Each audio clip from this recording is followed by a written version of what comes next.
I'm Executive Director Kevin Robertson, and this is a KDA Video Minute for Thursday, February 26th.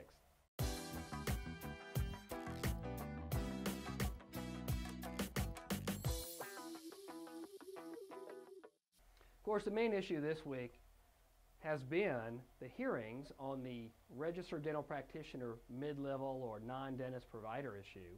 On Monday, the Senate Committee on Public Health and Welfare had a hearing on Senate Bill 49, and on Tuesday, the House Committee on Health and Human Services had a hearing on House Bill 2079. Again, those are identical bills.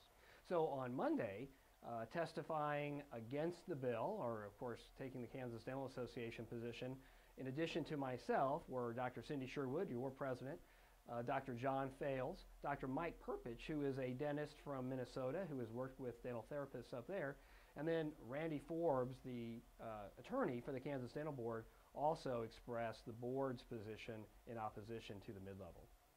Testifying in favor of Senate Bill 49, or in favor of the mid-level concept, were Kim Moore, the president of the United Methodist Health Ministries Fund, the president of Fort Hays State University, the dean of the University of Minnesota School of Dentistry, Dr. Dan Minnis, Susan Hemberger, and Americans for Prosperity.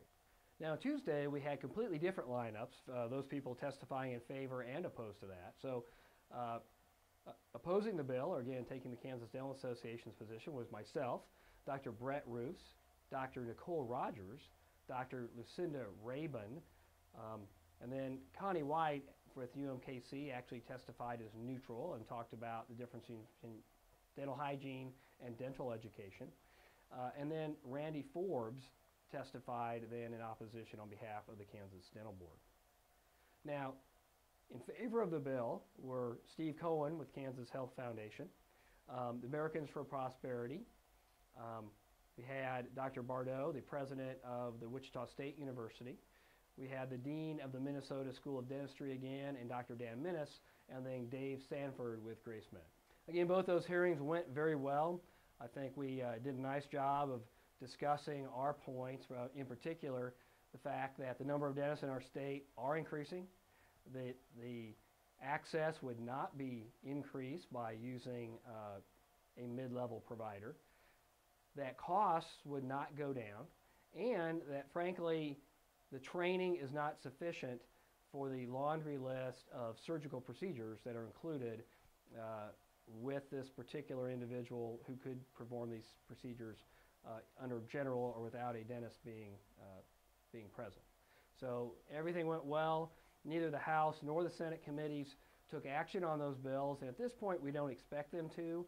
I will tell you that in the legislature nothing is ever really dead. Even if a bill number is dead, that doesn't mean the issue couldn't be brought up on the floor or amended into something.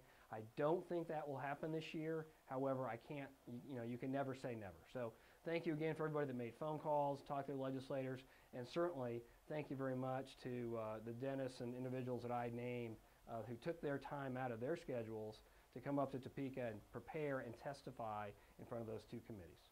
Wrapping up today, I want to talk about the Kansas Mission Mercy for 2016. It will be in Topeka next year. There is a possibility we will have to adjust the dates.